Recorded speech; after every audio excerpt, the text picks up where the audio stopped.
जी, तो आज हम एक्सरसाइज 1.2 का क्वेश्चन नंबर 1 को हल करने की कोशिश करेंगे।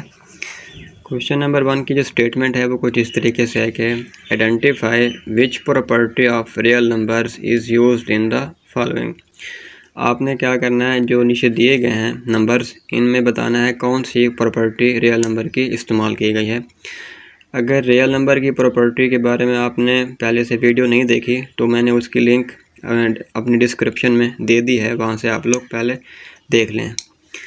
तो पहला जो क्वेश्चन है देखें, पहला पार्ट है 11 + 0 इज़ इक्वल टू किसके इक्वल आ रहा है 11। मैंने कहा था आपको प्रॉपर्टी पढ़ाते हुए कि जब कोई सवाल हो उसमें अगर हम कोई भी चीज़ ऐसी जमा करें कि जो जवाब है वही सवाल का सवाल हो, तो फिर वो चीज़ क्या होती है आपके पास एडिटिव आइडेंटिटी होती है। क्या होती है? आइडेंटिटी। प्लस का साइन है तो वो एडिटिव, तो इसलिए ये क्या होगा आपके पास, कौन सी प्रॉपर्टी लगेगी? एडिटिव आइडेंटिटी होगी। ठीक है। दूसरा है x.y.z is equal to x.y.z। देखिए मैंने कहा था कि जब 3 टर्में होंगी, ठीक है, कोई भी 3 टर्में, ये x, y, z है, ठीक है, इनकी अरेंजमेंट जो है वो तब्दील नहीं होगी। लेफ़्ट साइड पे जैसे पहले x है, राइट साइड पे पहले क्या होगा? x होगा, फिर y इधर भी है, फिर उधर भी y है, फिर इधर z है, उधर भी z है। ठीक है, तो ये क्या होता है आपके पास? Associative property. ठीक है, मैंने एक फ़र्क बताया था कि अगर लेफ़्ट साइड के आखिरी 2 टर्म में क्या होगी, अगर ब्रैकेट होगी, तो राइट साइड की पहले 2 टर्मों में क्या होगी? ब्रैकेट्स होगी। ठीक है, अगर मल्टीप्लिकेशन के साइन है तो किसके लिहाज से विद रिस्पेक्ट टू क्या होगा? मल्टीप्लिकेशन। तो ये आपके पास एसोसिएटिव प्रॉपर्टी है विद रिस्पेक्ट टू मल्टीप्लिकेशन।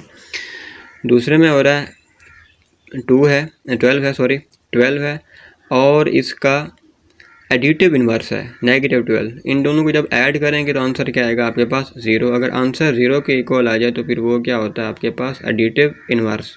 कौन सा होगा? Additive inverse. ये देखिए इधर 2 टर्में हैं, जब 2 टर्में होंगी, ठीक है, अगर लेफ़्ट साइड पे जो पहली रकम होगी वो राइट साइड के आखिर में, और जो लेफ़्ट साइड के आखिर में रकम होगी वो राइट साइड के पहले होगी, तो इस तरह की प्रॉपर्टी को क्या कहते हैं? कम्यूटेटिव प्रॉपर्टी कहते हैं, कम्यूटेटिव लॉ कहते हैं। दरमियान में साइन किसका है? प्लस का है, तो ये किसके लिहाज से होगा? प्लस के लिहाज से, एडिशन के लिहाज से, तो ये बनेगा commutative property with respect to addition. तीसरे सवाल की तरफ आ जाएं। देखें 5√* × 5√, ठीक है, ये बिलोंग करता है किसको? रियल नंबर की तरफ को। ठीक है, देखें कोई भी चीज़ आपस में मल्टीप्लाई हो रही हो, ठीक है, तो वो अगर जो आंसर आएगा वो भी अगर रियल नंबर हो तो वो फिर कौन सी प्रॉपर्टी होती है आपके पास? क्लोवर प्रॉपर्टी होती है। ठीक है, अगर ऐड कर रहे हो या मल्टीप्लाई हो रही हो, जो आंसर आएगा वो वही का रियल नंबर होना चाहिए, तो फिर ये कौन सी प्रॉपर्टी होगी आपके पास? Clover property. देखें 2 है, 2 का मल्टीप्लिकेटिव इन्वर्स क्या होता है? 1/2। जब ये आपस में मल्टीप्लाई होते हैं तो आंसर किसके इक्वल आता है? 1 के। तो इस तरह की जो प्रॉपर्टी होती है इसको कहते हैं मल्टीप्लिकेटिव इन्वर्स। अब ये देखो कि क्वेश्चन क्या था? 22। तो इसको किस चीज़ के साथ ज़र्ब करेंगे कि आंसर भी क्या है? वही 22 है, तो वो है 1। 1 को क्या कहते हैं आप लोग? Multiplicative identity. तो ये कौन सी खासियत बनेगी, कौन सी प्रॉपर्टी बनेगी आपके पास? ये बनेगी मल्टीप्लिकेटिव आइडेंटिटी।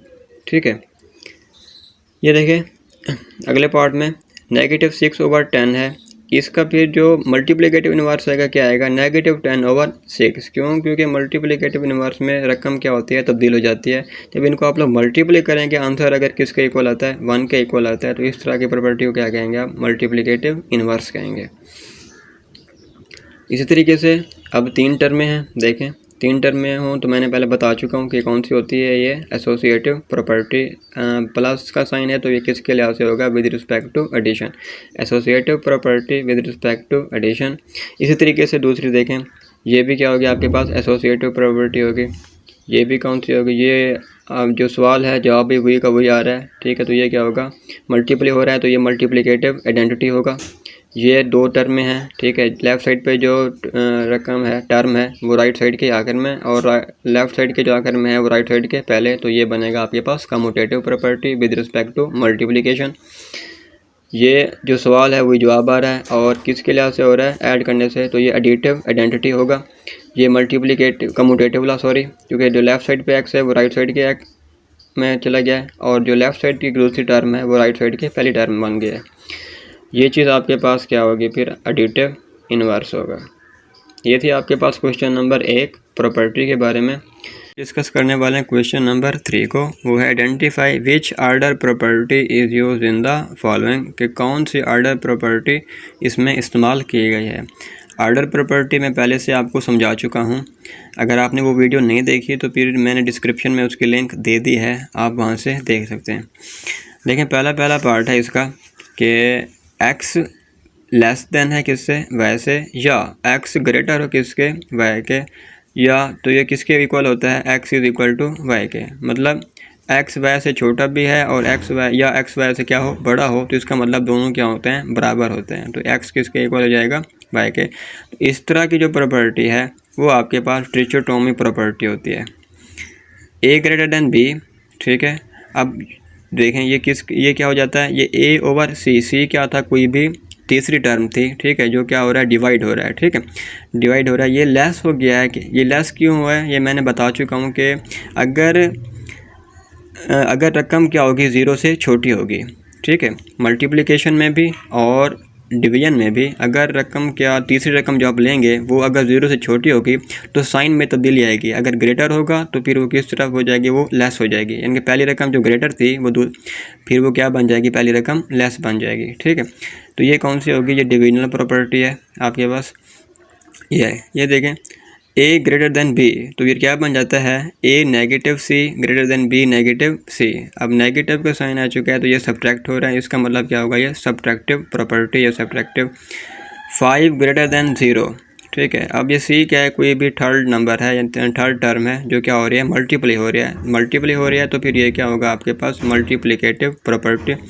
इसी तरीके से ये क्या होगा, देखें 7 बड़ा है किससे, जेड से, और वो कहता है जेड जो बड़ा है 5 से, तो इसका मतलब है 7 फिर किससे बड़ा है, 5 से भी बड़ा है। ठीक है, ये कौन सी प्रॉपर्टी है आपके पास, ये है आपके पास ट्रांजिटिव प्रॉपर्टी। ठीक है, ये मैंने पढ़ा चुका हूँ कि अगर अहमद बड़ा हो किससे, बिलाल से, और बिलाल फिर बड़ा हो जैन से, तो इसका मतलब ये होता है कि अहमद जो है वो जैन से भी क्या है, बड़ा है। 10 छोटा है किससे, 15 से, तो इसका मतलब ये हुआ कि जो जैसे डॉट यानी कि ज़र्ब के साइन आ चुका है। ठीक है, जब ये आपस में ज़र्ब होंगे, ठीक है, तो ये साइन तब्दील हो रहा है। साइन तब्दील क्यों हो रहा है, क्योंकि मैंने पहले बता चुका हूँ कि अगर रकमें क्या हों, 0 से छोटी हों, यानी कि तीसरी रकम जो हम ले रहे हैं सी, अगर वो 0 से छोटी होगी, ठीक है, तो मल्टीप्लिकेशन में भी और डिवीजन में भी तो साइन क्या हो जाता है, तब्दील हो जाता है।